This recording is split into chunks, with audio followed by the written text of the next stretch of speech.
Programme میں خوش آمدید ناظرین. ہر کسی کی خواہش ہے کہ پاکستان اپنے خارجہ تعلقات کے ذریعے معتبر ہو, ہماری قوم کا قد کاٹ بڑھے, ہماری عزت دنیا میں ہو, ہمارا مقام بنے. ہم نے خارجہ پالیسی کی بات کی اور پتہ یہ چلا کہ اندرونی معاملات جو ہیں وہ اتنے گھمبیر ہیں کہ خارجہ پالیسی کے اوپر تو آپ جا ہی نہیں سکتے, ڈومیسٹک معاملات میں پھنسے ہوئے. جاوید حسین صاحب کو بیچ میں انوالو کر. جاوید صاحب, سیاسی قیادت اور سیکیورٹی اسٹیبلشمنٹ, کم از کم بیگم عابدہ حسین کی بات سے تو مجھے لگ رہا تھا کہ جب تک یہ معاملہ طے نہیں ہوگا نہ ہم ویژن بنا سکیں گے, نہ آپ لوگوں کو کوئی مینڈیٹ ملے گا, اور یہ آٹو پہ چلتا رہے گا سارا. آپ کی اسسمنٹ کیا ہے؟ جی یہ تو بات ٹھیک ہے کہ خارجہ پالیسی کو ہم اندرونی پالیسی سے, اندرونی صورتحال سے علیحدہ نہیں کر سکتے, اس میں تو کچھ دو رائے ہو ہی نہیں سکتی. لیکن اس کے باوجود آئی تھنک فارن منسٹری کا, فارن آفس کا رول ہے کہ اپنی جو وقت کی حکومت ہے اس کو اپنی تجاویز دے, اپنی ریکمنڈیشنز دے کہ کس قسم کی فارن پالیسی میں, خارجہ پالیسی میں تبدیلیوں کی ضرورت ہے. میں وہ مختصراً بیان کرنا چاہتا ہوں. ایک تو دہشت گردی کے اوپر ہمیں بالکل دو ٹوک پالیسی اختیار کرنی چاہیے. جو پرانی ایمبیگوٹیز ہیں انہیں ہمیں دور کرنا ہوگا, ورنہ دنیا ہمیں اس کے اوپر نہیں چھوڑے گی. اور ہمیں جو جہادی آرگنائزیشن ہم نے ماضی میں پال کے رکھی ہوئی تھیں, ہمیں ان سے بالکل ان کے ساتھ لا تعلقی کرنی ہوگی. ان کا جو ہے نا, ان کا ہم کسی لحاظ سے ہم ان کو جاری رکھنے کی اپنی ایکٹیویٹیز اجازت نہیں دے سکتے. دوسرا, ہندوستان اور کشمیر پہ ہمیں ایک اصولی جو اصول ہے ہمارے, وہ مینٹین کرتے ہوئے ہمیں non provocative and non adventurous policy اختیار کرنی ہوگی.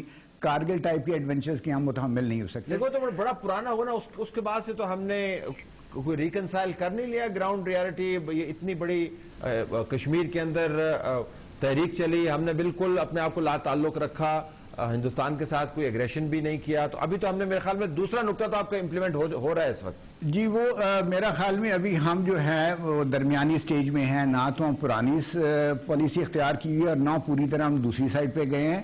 میرے خیال میں ایمبیگوٹی ہے, انسرٹنٹی ہے کہ ہم نے کیا کرنا ہے. اس کی سب سے بڑی وجہ ہے کہ اس وقت ہمارا فوکس افغانستان اور دہشت گردی کے مسئلے پہ ہو گیا ہے امریکہ کے پریشر کی وجہ سے. تو افغانستان میں بھی ہم نے 1990 کی دہائی میں بڑی غلطیاں کی ہیں. ہم نے اس ملک کے اندرونی حالات میں, اندرونی سچویشن میں مداخلت کی, سچی بات یہ ہے, اور اس کا ہم خمیازہ بھگت رہے ہیں. ہمیں ایک ایسی پالیسی اختیار کرنی چاہیے جو افغانستان میں امن, پائیدار امن اور ثبات کے لیے ممد و معاون. اس کا نقطہ آغاز کیا ہوگا؟ کیا ہم کل صبح سیاسی قیادت اگر یہ کہہ دے جی کہ حقانی نیٹ ورک اور حقانی کے لوگوں سے ہمارا کوئی تعلق نہیں ہے, ہم ان کو پکڑ کے الٹا لٹکا دیں گے, اگر یہاں پہ پائیں گے ان کو نکال باہر کریں؟ جی نہیں, میرے خیال میں یہ ایک جو میں عرض کر رہا ہوں وہ یہ ہے کہ دو اس میں اسپیکٹس ہیں افغانستان کے ساتھ ڈیل کرنے کے لیے. ایک ہے دہشت گردی, القاعدہ اور اسی قسم کی آرگنائزیشن کس طرح سے ہم ڈیل کرنا ہے, اس کے اوپر ہمیں کسی قسم کی ایمبیگوٹی کی اجازت نہیں دینی چاہیے. نمبر دو, افغانستان میں امن کا قیام. وہ افغانستان میں امن کا قیام ہمارا یہ یعنی کام نہیں ہے, وہ افغانستان کی عوام اور افغانستان کی groups, political parties, ethnic communities کا کام ہے. This process should be Afghanistan led. اسی پہ رکیے گا, باقی نکات اپنے ساتھ رکھیے گا. ذرا ریاض صاحب کے پاس میں. ریاض صاحب, تو کہا یہ جا رہا ہے پیرافریز کرتے ہوئے, اپنے ارد گرد بارڈرز کو سٹیبلائز کریں, ریجنل صورتحال کو کام ڈاؤن کریں, اندرونی طور پر جہادی تنظیموں سے لا تعلقی کا تعلق اور ان کو ریاست کی رٹ کے تابع کریں تاکہ آپ کا نام بلند ہو. Your take on this. دیکھیے جی, we come back to this thing.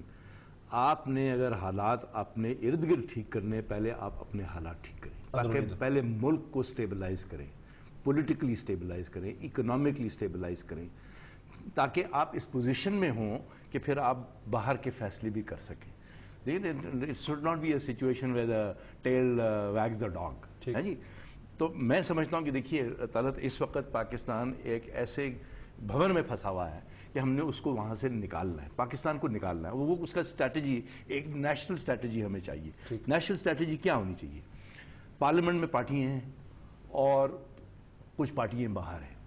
میں سمجھتا ہوں کہ اب انہوں نے نیشنل اسمبلی میں جو جوائنٹ سیشن میں ریزولوشن پاس ہوا ہے, اس ریزولوشن کی اس وقت کیا وقت ہے جی؟ It's not even worth the paper it's written on, کیونکہ جنہوں نے یہ پاس کیا ہے وہی کوئی اس کو توجہ نہیں دے رہے. تو مقصد ہے کہ آپ آگے کیسے جائیں گے؟ اب انہوں نے کہا کہ جی ڈرون, میں نہیں کہہ رہا کہ آپ شوٹ ڈاؤن کریں, میں نہیں یہ کہہ رہا کہ جی آپ امریکہ کے ساتھ لڑائی کریں، مگر آپ نے کوئی راستہ تو ڈھونڈنا ہے نا جی. ٹھیک. آپ نے ایک مڈل روڈ ڈھونڈنی ہے. آپ امریکہ کے ساتھ کانفرنٹیشن نہیں کر سکتے، مگر آپ ان سے سیریسلی بات چیت کر سکتے ہیں کہ بھئی آپ ہمارے ایلائی ہیں، آپ ہمارے دوست ہیں، ہم نے اتنی قربانیاں دی ہیں، آپ ہمارا اتنا ناک رگڑ رہے زمین میں کہ جن لوگوں پر آپ ڈیپینڈ کر رہے ہیں وہی اب اس موڈ میں نہیں ہے کہ آپ کا کوئی کام کر سکے. دوسری چیز یہ ہے کہ political parties have to fan out. Every member of parliament must go to his constituency and campaign کہ جی یہ جہادی گروپس ہیں یا یہ ایکسٹریمزم جو ہے یہ ایک بری چیز ہے، مگر پولیٹیکل سپیس نہیں، انہوں نے سپیس چھوڑی ہوئی. لیکن بیگم آپ نے بات کر رہی تھی کہ پولیٹیکل سپیس اس وجہ سے بھی چھوڑی جاتی ہے کہ جب اسٹیبلشمنٹ کی طرف سے ایسی تنظیموں کو ان کے خیال میں جن کو بیک اپ کیا جاتا ہے، ان کو سپورٹ دی جاتی ہے، پولیٹیشین باہر نکلتے ہیں. بینظیر بھٹو صاحبہ کا دیکھیں کیا حال کر دیا. ایک لمبی کمپلینٹ ہے پولیٹیشینز کی کہ ہم سپیس کیوں نہیں لیتے، ہم مارے جاتے ہیں. اگر ہم صرف ماضی کی باتیں کریں گے تو ویل گیٹ نو ویئر. ٹھیک. اس وقت آپ ایک ایسے چوراہے پہ کھڑے ہیں کہ میں سمجھتا ہوں کہ پاکستان کے لیے میرا خیال ہے ہماری 60 سال کی زندگی میں یہ ایک سب سے سیریس سچویشن ہے. ہم نے آگے جانا ہے، ہم نے پیچھے نہیں جانا. ماضی میں ہم بھی بہت سی چیزیں کہہ سکتے ہیں، میں نہیں کہہ رہا کہ there should be a blame game between politician, لیکن جو کرنے کی ضرورت ہے اب جو کرنے کی ضرورت اب اسٹیبلشمنٹ نے کہا کہ جی okay the ball is in your court now. آپ فیصلے کریں، ہم فالو کریں گے. جو فالو نہیں کرتا اس کو آپ سیک کریں.